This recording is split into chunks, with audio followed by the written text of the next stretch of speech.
Emma, and thank you for taking part in this group project with us. We are just briefly going to start with a bit of an introduction. So could you please briefly describe to us your work for Tearfund Ireland? Of course, yes. So my name's Emma Lynch. I'm the Church Engagement and Education Manager at Tearfund Ireland. So we are a faith-based organisation. And so in Ireland, I suppose the group that we would mainly engage with would be people of faith. We're an international relief and development organisation, so we work in 3 key countries. We work in Ethiopia, and that's with women's groups, self-help groups, climate adaptation. We work in Lebanon, and that is predominantly with Syrian refugees, although because of everything that's been happening in the region, some of the work that our partners do has pivoted to working with Lebanese as well, who've been displaced. And then a key piece of our work that we'll be talking about today is in Cambodia. We have worked in other countries too, but with partners in Cambodia working to reintegrate children from institutions back into family-based care. So what steps should we take as members of civil society to try and address those issues? Great, okay, so I suppose there's a bit of a clue in that term voluntourism. So it's become very, very popular to travel the world, which is a wonderful opportunity and experience for so many. However, sometimes it can have unintended consequences where unscrupulous people see business opportunities, and people are incentivized to visit institutions like orphanages, to pay to visit them. One of the things that's quite shocking is that in Cambodia, the number of orphanages grew between 2005 and 2010 by 75%. Now, there was no war, there was no pandemic, there was no natural disaster. The main driver was volunteers and tourist demand growing exponentially to visit and volunteer in orphanages. Just to push a little bit about the case of Cambodia, because it Yes. is quite a strong case.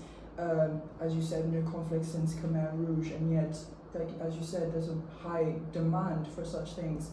Is there any sort of, in the work that Tearfund has done, is there any regulations that have been put in place, any work from the government to try and mitigate this demand? Thank you. Yes. So the government of Cambodia became very concerned with the huge rise in the number of orphanages, and actually they ran a campaign just 2011. From then on, anybody who entered the country was given a leaflet asking them not to volunteer in or visit an orphanage. So they took some ownership there. They also took action to many of these institutions weren't regulated.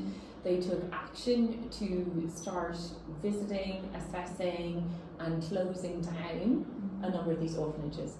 8 out of 10 children globally, 80% of children in institutions today have at least one living parent who with the right supports could care for them. And so a huge number of children across the world are needlessly separated from their families. And once the separation occurs, damage is already done. So their message would be, in your volunteering initiatives, do what you can to build family, to build community, so that children are never needlessly separated.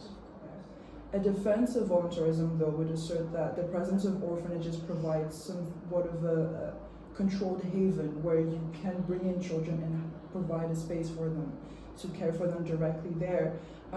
So should voluntarism be discontinued, what assurance is there that the structural issues like material deprivation can still be catered for without the funding from such a popularized form of voluntary work? Our own experience here in Ireland with institutions we're still recovering from it. So many families in Ireland were impacted by the mother and baby homes. The Ryan report brought out the most harrowing stories. And every time we speak about this, we often come across somebody who will say to us, oh, a relative of mine was impacted, or there's a history of my family or whatever. So that's very much in our history here in Ireland and in the lived past. And so why are we perpetuating the risk of something similar in other countries when we know here that there are huge risks around large institutions? There are also issues of safeguarding. So, for example, there might be an advertisement in tourist areas saying, come and volunteer in the orphanage, pay $50, you can stay here for a week. How appropriate would it be in Ireland to have, an ad up in Temple Bar to say, oh, come to the local giraffe creche. You can just hang out with the kids, you can take photos, you can post them online, just come and volunteer, oh, and by the way, pay €50. So there are huge safeguarding issues that we know here, but it's not actually possible at the moment to properly vet people for volunteer placements overseas. And safeguarding policies and vetting procedures in other countries as well, there may not be the capacity to fulfill those. So you might open the door for 99.9% of well-meaning, but then you've got the 0.1 or 0.01% of those who actually their motivation is sinister. Nobody who is not trained to work with traumatized and vulnerable children who've been separated from their family should be engaging with vulnerable children overseas. There's also an issue of attachment. So the children in the institutions have already suffered the trauma of being separated from their families, from their community, from their wider family, from all that they know. They may also be separated from their cultural nuances and from their mother tongue. Volunteers come in and it's really lovely. People who have aged out of institutions have told us when the volunteers came, it was lovely and they played and they had fun together, but then they left. And that brokenness was sort of touched on again. And then the next set of volunteers came, interacted really intensely, and then they left. And this pattern was repeated multiple times every year, hundreds of times through that child's life, thousands of times. And so a very deep brokenness in terms of attachment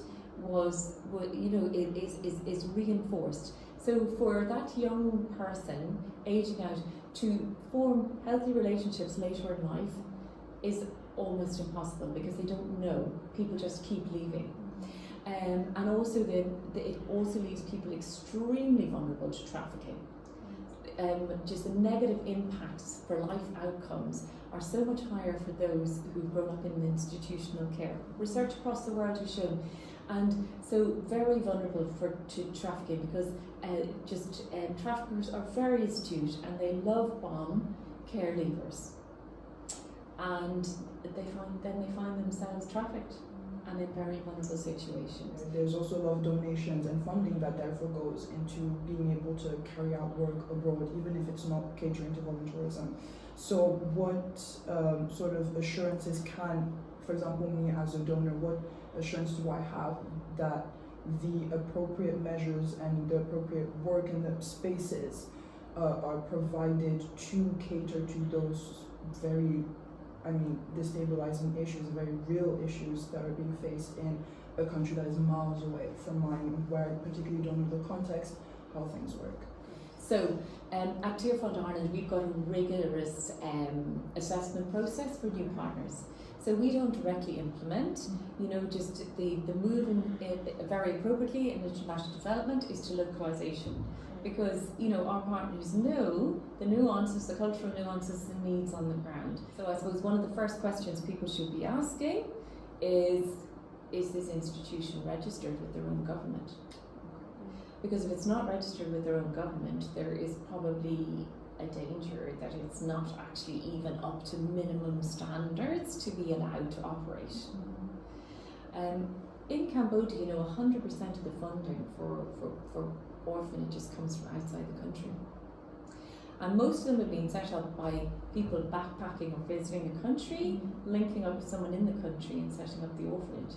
And so, it becomes more and more unsustainable. It's not a sustainable model to sustain this, you know, and the government are never going to take these over because they didn't start them. But in Ireland, how appropriate would we feel if, you know, somebody came from abroad to Ireland, set up an institution, started saying, you know, and it was unregulated and you know, people were unvetted, you know, so it's very problematic, but it's more for us to be critically thinking about it. So it's to be asking, if you're engaged, if you're as a donor with an institution, to be asking these questions: are you registered? Is it registered? If somebody's fundraising here, is it registered as a charity in Ireland? You know, because just, you know, do you have a safeguarding policy? Is it implemented, etc.? Do the children have families, etc.? So there's lots of questions that you can be asking. However, there is a global move in 2019. All 193 countries, including Ireland, at the UN, agreed on reviewing the research that's come out over the last 60 years that growing up in institutional care causes developmental, cognitive, psychosocial just challenges for those growing up in institutions. And that between an institution and a birth family not being able to care for their children, you have multiple interventions. You have got care with relatives, which is what normally happens in cultures like Cambodia. You have got care in the wider community, foster care. You know, you have adoption. You have multiple interventions before you get to an institution. So the 193 countries agreed that institutions should no longer be just a way of caring for vulnerable children, but actually that all countries should progressively move to just family-based care. So ethical considerations, as we've established throughout this conversation, are a crucial part of humanitarian work, which is why properly assessing one's motivations, as you just said, in becoming a volunteer is a very necessary step.